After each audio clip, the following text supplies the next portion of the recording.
যারা মুসলমানের রক্ত চষে যোগে যোগে খেয়েছে আরো খাবে রে। কচু কাটা করবে মুসলমানকে বেঈমানেরা, আর সেই বেঈমানকে তোমরা ফলো করে জীবনকে ফলো করছো। বেঈমান যখন তোমাকে সবল মারতে আসবে তুমি তাকে প্রতিহত করতে পারবে না, কারণ বেঈমান তোমাকে ঘায়েল করার সকল টেকনিক নিয়েছে, তুমি কিন্তু তোমাকে রক্ষা করার টেকনিক তুমি নিতে পারো না। কথা বলেন না কেন? তুমি শুধু নিজেকে দুর্বল করেছো। বন্ধু আমার দিকে তাকান, আল্লাহর নবী সরকারে মদিনা তিনি বলে দিয়েছেন, মাঠে পানি দিলে যেমনি ফসল জন্ম হয়, নোংরা শব্দ দ্বারা মিউজিক অ্যাড করে যে গান প্রচার করা হয়, ওই গান থেকে তেমনি ভাবে মানুষের ঘরে নোংরামি জন্ম হয়।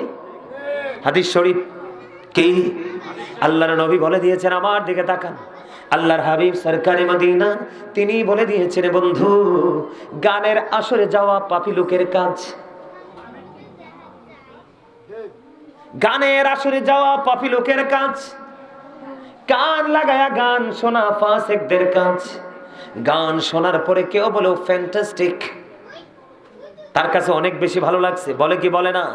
আল্লাহর হাবিব সরকারে মদিনা তিনি বলে দিয়েছেন, গানটা শোনার পরে যে মজা পায়, গান থেকে মজা নেওয়া কুফরি। জোরে জোরে আওয়াজ তুলে বলেন না নাউজুবিল্লাহ, আর জোরে বলেন না নাউজুবিল্লাহ। তাহলে গানের আসরে যুবক তোমরা যাবা, নাচানাচি করবা? কোনোদিন যেও না, কারণ এটার মধ্যে মুসলমানের কোনো নিয়ামত নাই, শুধু কিয়ামত, বিপদ আর বিপদ। এবার আসেন আমার দিকে তাকান, এটা আরো কত জঘন্য আল্লাহর হাবিব বলে দিয়েছে রে বন্ধু। কিয়ামতের পূর্বক্ষণে তোমরা তোমাদের মাঝে এমন কিছু লোক দেখতে পাবে, হুজুর লোকটা কেমন গো, এই লোকগুলোর চেহারাটা বিকৃত হয়ে যাবে। কি হয়ে যাবে? চেহারাটা বিকৃত হয়ে যাবে, চেহারাটা বিশ্রী হয়ে যাবে, কুশ্রী হয়ে যাবে, কুচ্ছিত চেহারার অধিকারী হয়ে যাবে রে। মাটির মধ্যে তাদেরকে গ্রথিতকরণ করা হবে। কি করা হবে? মাটির মধ্যে তাদেরকে গ্রথিতকরণ করা হবে, গেড়ে দেওয়া হবে। ইয়া রাসূলুল্লাহ, তারা কি তাওহীদ মানবে না? তারা কি আল্লাহ মানবে না? তাওহীদ মানে কি আল্লাহ? তখন নবীজি বললেন, হ্যাঁ তারা তাওহীদ মানবে।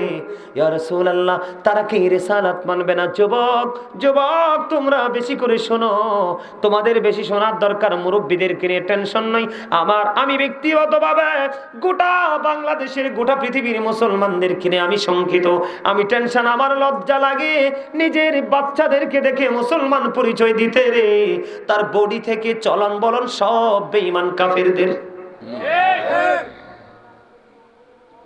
নবীজি বললেন তারা আল্লাহ মানবে, তার মানে তাওহীদ মানবে, তারা রিসালাত মানবে।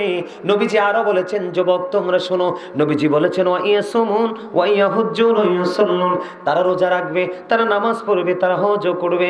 ইয়া রাসূলুল্লাহ, ইয়া হাবিবাল্লাহ, নবী গো, তা আপনি বলেছেন তারা আল্লাহ মানবে, তারা রাসূল মানবে, তারা নামাজ পড়বে, তারা রোজা রাখবে, তারা হজ করবে।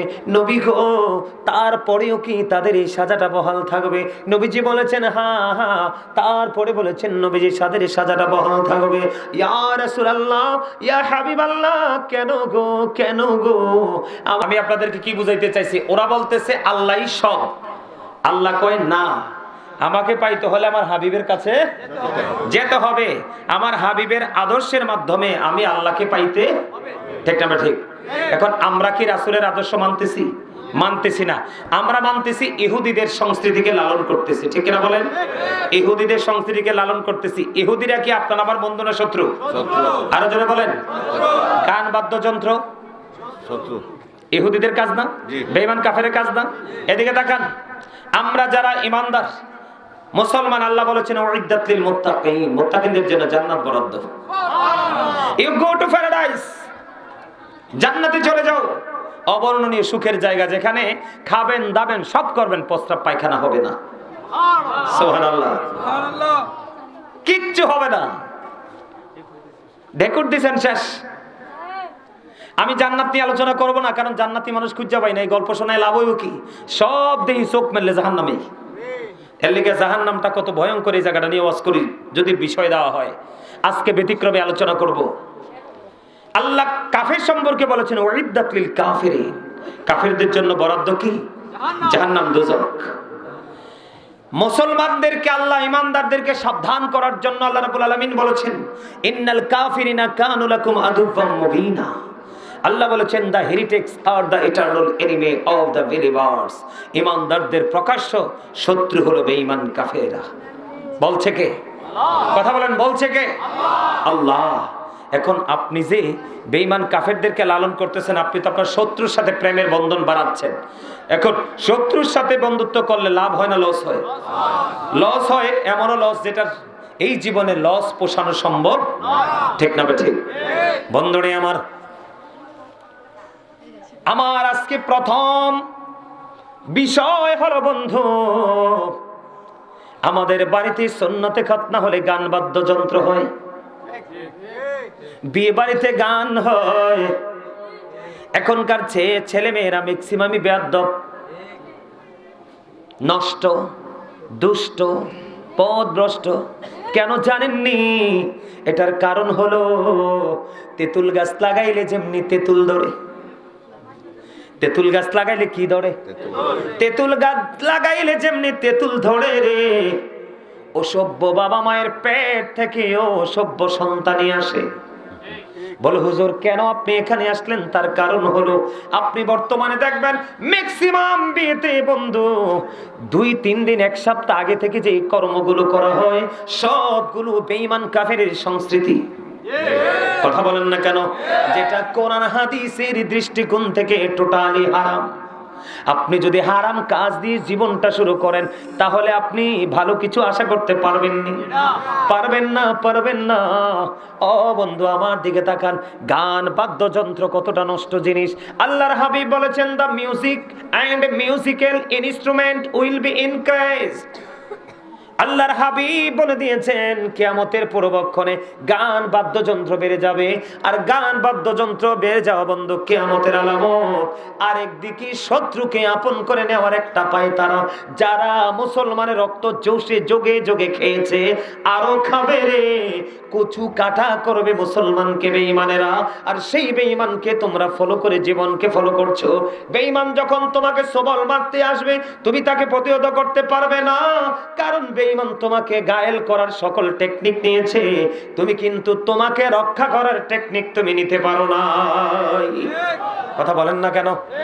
তুমি শুধু নিজেকে দুর্বল করেছো। বন্ধু আমার দিকে তাকান, আল্লাহর নবী সরকারে মদিনা তিনি বলে দিয়েছেন, মাঠে পানি দিলে যেমনি ফসল জন্ম হয়, নোংরা শব্দ দ্বারা মিউজিক অ্যাড করে যে গান প্রচার করা হয়, ওই গান থেকে তেমনি ভাবে মানুষের ঘরে নোংরামি জন্ম হয়। হাদিস শরীফ কি? আল্লাহর নবী বলে দিয়েছেন। আমার দিকে তাকান, আল্লাহর হাবিব সরকারে মদিনা তিনি বলে দিয়েছেন, বন্ধু গানের আসরে যাওয়া পাপী লোকের কাজ, গানের আসরে যাওয়া পাপী লোকের কাজ, কান লাগায়া গান শোনা ফাসিকদের কাজ। গান শোনার পরে কেউ বলে ফ্যান্টাস্টিক, তার কাছে অনেক বেশি ভালো লাগছে, বলে কি বলে না?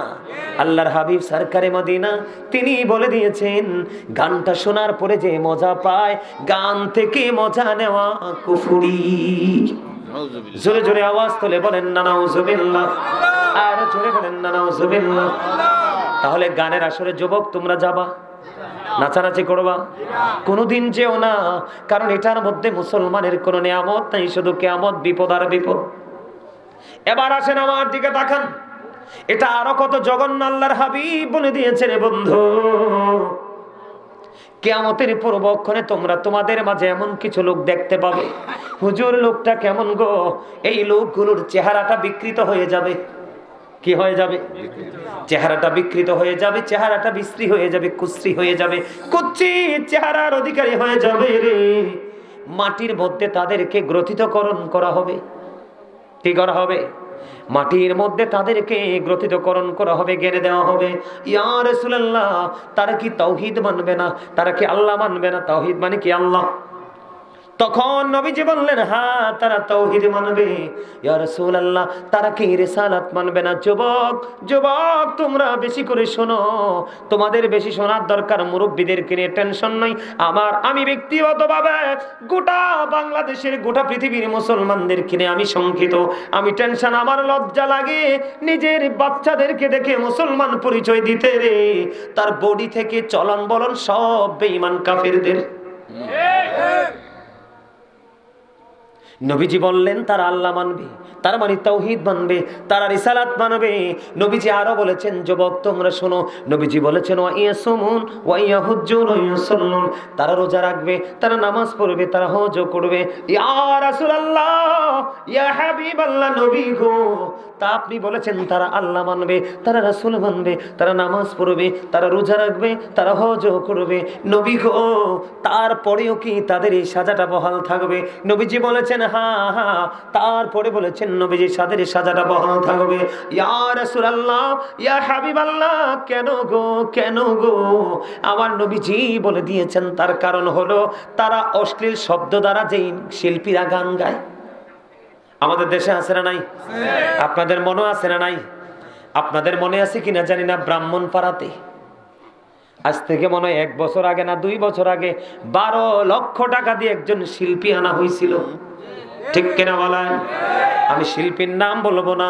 ওই শিল্পীর জবানে জীবনে তো কোনোদিন দেখি নাই বন্দি, ওই শিল্পীর জবানে এমন শব্দ শুনেছি যেই শব্দ শুনলে যুবক যুবতীদের অন্তরে কুমন্ত্রণা ছাড়া আর কিছুই জন্ম হয় না, ঠিক কিনা বলে? আপনাদেরকে বলি যুবক তোমরা শোনো, তোমাদের কলবের মধ্যে যদি নোংরামিটা আগে বাসা বাঁধে রে, তখন তোমাদের ফিজিক্যাল নোংরামির ইন্টারেস্ট বেড়ে যাবে। তখন আমি তোমাদেরকে বলি যুবক, প্রত্যেকটা মানুষ কিন্তু ডাবল। প্রত্যেকটা মানুষ কি? একটা হলো তার দেহ, আরেকটা হলো তার আত্মা, একটা হলো তার বন্ধু বাহির, আরেকটা হলো তার ভিতর। আপনার ভিতরটাকে যদি আপনি কমপ্লিট রাখতে পারেন, বাহিরও কমপ্লিট থাকবে। আমার নবীজি বলেছে, আমার নবীজি বলে দিয়েছেন আল্লাহ মানবে, রাসূল মানবে, নামাজ পড়বে, রোজা করবে, হজ করবে নবী গো, তারপরেও তার চেহারা বিকৃত হয়ে যাবে, তারপরেও তাকে মাটিতে গ্রথিকরণ করা হবে। নবী গো, কে গো সেই জঘন্য অপরাধী মানুষ? কে গো সেই জঘন্য অপরাধী? তার সিমটমটা কি? আমার নবীজি বলেছেন সেই জঘন্য অপরাধীর সিমটম হলো, ওই জঘন্য অপরাধী মানুষ তারা হলো অশ্লীল শব্দ দ্বারা মিউজিক অ্যাড করে যারা গান গায়। যেই শব্দ শুনলে যুবক যুবতী এবং মধ্যবয়সী মানুষের মনের মধ্যে নোংরামি সৃষ্টি হয়, ওই সমস্ত শিল্পী দিয়ে গানের আসর বসাবে। এবং এটার মধ্যে মদ হতে পারে, গাঁজা হতে পারে, যোগে যোগে কিছু নেশা জাতীয় দ্রব্য বের হবে। যেমন আজ থেকে 10-15 বছর আগেও আমি বাবার নাম শুনি নাই, এখন বাবা প্রকাশিত হয়েছে। আপনার আরো হয়তো পরে নেক্সট টাইমে আরো হয়তো নোংরা জিনিস, নেশা জাতীয় জিনিস বের হবে, হবে কি হবে না? এই রকম গানের আসর বসা হবে। এই গানের আসরের মধ্যে মদ, গাঁজা, ইয়াবা, বন্ধু এরকম নেশা জাতীয় জিনিসের আয়োজন করা হবে। যারা এই সমস্ত আয়োজন করবে রে, তার আল্লাহ যদি মানে, রাসূলও যদি মানে, নামাজও যদি পড়ে, হজ যদি করে, রোজাও যদি রাখে, তারপরেও তাদের এই সাজা দুইটা বহাল থাকবে। জোরে জোরে বলেন নাউজুবিল্লাহ। আপনাদের সাহেবাবাদের ছেলেরা বা কিছু লোক মদ টদ খায়নি, 100% নেশা করেনি, বাবা খায়। আল্লাহ সুবহান। আকমাল কি কইতেছে রে?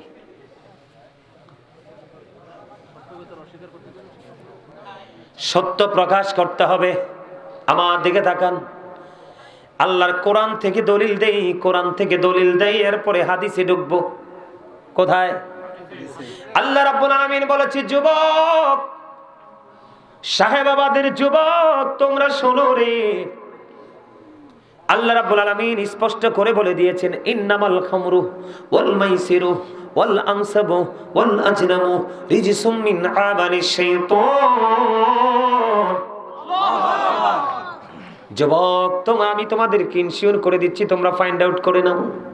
আল্লাহ রাসূল বলেছেন, মদ, জুয়া, মূর্তি, ভাগ্য গণনা, এগুলো ঘৃণ বস্তু, শয়তানের কাজ। নাউজুবিল্লাহ বলেন না। কার কাজ? শয়তানের কাজ। এখন শয়তান আপনার আমার বন্ধু না শত্রু? আল্লাহ বলেছেন ইন্না শাইতানা লাকুম আদুউন ফাত্তাখিযুহু আদুওয়া। আল্লাহ বলেছেন শয়তান is the eternal enemy of the believers. ঈমানদারদের প্রকাশ্য শত্রু হলো শয়তান, তাকে শত্রু বলেই গণ্য করো। সুবহানাল্লাহ বলবেন না? আরো জোরে বলেন, একবার বলেন নাউজুবিল্লাহ। আল্লাহ আমাদেরকে সাবধান করেছে, অ্যালার্ট করেছে, এই জন্য সুবহানাল্লাহ বলে দিলাম। ঠিক কিনা বলেন? এটার পাশাপাশি শত্রুকে চিহ্নিত করতে পেরেছি, নাউজুবিল্লাহ বলে নিলাম। কথা বলেন না কেন? কিন্তু আমাদের মধ্যে বন্ধু শয়তানের ধোঁকায় পড়েছে ম্যাক্সিমাম লোক। আমি যুবক, আমার দিকে তাকাও। প্রতি 1000-999 জন মুসলমান জাহান্নামে যাবে। প্রতি 1000 কতজন? প্রতি 1000-999 জন জাহান্নামে যাবে রে। মাত্র একটা লোক 1000-এর মধ্যে জান্নাতি হবে। আমার মন বলে এই যুগের যুবকদেরকে খুঁজলে ওই একটা লোক যে জান্নাতে যাবে, ওই এত যুবকের মধ্যে একটা যুবকও খুঁজে পাবো না। এই একজন যদি 1000-এর মধ্যে একটা যদি মুরব্বি থাকে, মুরব্বিটাই যাবে জান্নাতে আমার মনে হয়। ঠিক কিনা বলেন? আরো জোরে। এবার আমি বলছি মদ, জুয়া। জুয়া যারা খেলে তাদের কিন্তু মামার বাড়িও নাই, শ্বশুর বাড়িও, নিজের বাড়িও নাই। আছে না নাই? মদখুর যারা, মা চিনে না, চাচি চিনে না, জেঠি চিনে না, মেয়ে চিনে না। ঠিক কিনা বলে? সে তো মাতাল, সেন্সলেস। কথা বলেন না কেন? আমার দিকে তাকান, এটি কার কাজ? শয়তানের কাজ। কে বলেছে? আল্লাহ। আপনারা ভুলে গেলে চলবে না। আমার দিকে তাকান যুবক, তোমরা ইতিহাস জানো না?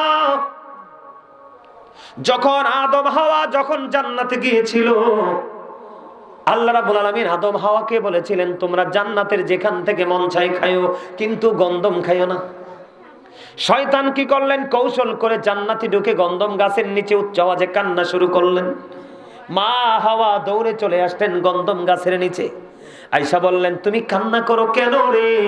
কয় আমি কান্না করি এই জন্য, কয় আমি খবর পেয়েছি তুমি সুখের জায়গা থেকে বের হয়ে যাইতে হইব। কয় কি বলো? কয় হ, থাকার কি কোনো ব্যবস্থা নাই? মা হাওয়াকে যখন বললেন আমরা বের হয়ে যাব, কয় হ্যাঁ, যদি এই গন্ধম গাছের একটা ফল খাইতে পারো রে, তাহলে তুমি জান্নাতে থাকতে পারবা চিরদিন। মা হাওয়া কি করলেন? খাওয়ার জন্য কি করলেন? মানসিকতা প্রকাশ করলেন। কিন্তু শয়তান দেখেন কত বড় ইন্টেলিজেন্ট, কত বড় ক্রিমিনাল। শয়তান আবার ডাক দিয়ে বলে তুমি একা একা থাকলে হবে না, তোমার স্বামী ছাড়া তোমার থাইকা লাভ হইব কি? কয় তাহলে কি করতে হবে? তুমি একা খাও না, তুমি তোমার স্বামীকে নিয়ে একসাথে খাও। এবার মা হাওয়া কি করলেন? গন্ধম নিয়ে চলে গেলেন, আদমকে খাওয়ায় দিলেন। আদম মুখী দ্বীপ এই পর্যন্ত যখন আলো পুরুষের কণ্ঠ না নিয়ে না আসে না নাই? এটা কেন হয়েছে জানেননি? গন্ধম যখন আদম খেয়ে ফেললো, বুঝতে পেরেছে এ আল্লাহ কোরআনে বলেছে তোমরা জান্নাতের যেখান থেকে খাও কোনো সমস্যা নেই, কিন্তু গন্ধম যদি খাও তোমরা জালেমদের অন্তর্ভুক্ত হয়ে যাবে। জোরে জোরে কন্যা নাউজুবিল্লাহ। কিন্তু শয়তান হিংসা করেছে, কারণ তে চিরস্থায়ী জান্নাত থেকে বিতাড়িত হয়েছে। সেই জান্নাতে থাকবো আমরা, এটা সে চায় না। আদম এইভাবে চাপ দিয়ে ধরলেন। এই জন্য দেখবেন পুরুষের এদিকে সুন্দর একটা জায়গা আছে, এটার নাম কি? ঠিক কিনা বলে? সুন্দর লাগে না এটা? অনেকেরটা একটু বেশি থাকে, অনেকেরটা একটু কম থাকে। কথা বললে দেখেন আপ ডাউন করে। সুন্দর লাগে কিনা? বন্ধুরে আমার, যখন আদম হাওয়া যখন গন্ধম খেয়ে ফেললো, এই তুমি হাসছো কেন?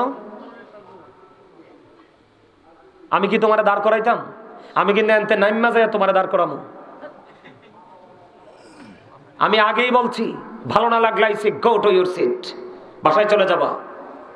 তোমার ভালো না লাগতে পারে, কিন্তু এটা চারপাশে রহমতের ফেরেশতারা ঘেরাও করেছে, আমাদেরকে অভিনন্দন জানাচ্ছে। তুমি তো কামার, তুমি তো বুঝবে না এগুলো। কথা বলেন না কেন? আরো জোরে বলেন। সে আমার আলোচনাটার মধ্যে কি করলো? একটা আরেকটার দিকে তাকাইয়া মুস্কি মুস্কি হাসে।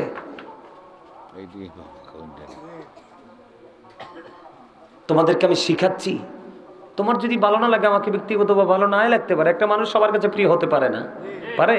ভালো না লাগতে পারে, তুমি ডিস্টার্ব না করে তুমি চলে যাও, আড়ালে চলে যাও। কথা থাকলে দুজনে প্রেমের আলাপ দূর থেকে করে আসো।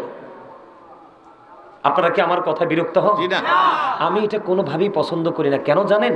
কারণ এটা কথা তো জবানটা আমার, কিন্তু কথাগুলো আল্লাহ এবং আল্লাহর রাসূলের। এখানে আপনি ফাইজলামি করা মানে আল্লাহ রাসূলের সাথে বেয়াদবি করা। তো আপনি নামাজ পড়ে লাভ হবে কি? রোজা করে লাভ হবে কি? এবার কি করলেন বন্ধু? আল্লাহ রাব্বুল আলামিন অর্ডার করলেন, কুল নাহবিতু মিনহা জামিয়া। আল্লাহ বললেন, you get down all from here. জান্নাত থেকে বের করে দিলেন। সবচেয়ে বড় কথা হলো আদম হাওয়ার শরীর থেকে জান্নাতি পোশাকগুলো আল্লাহ নিয়ে গেলেন।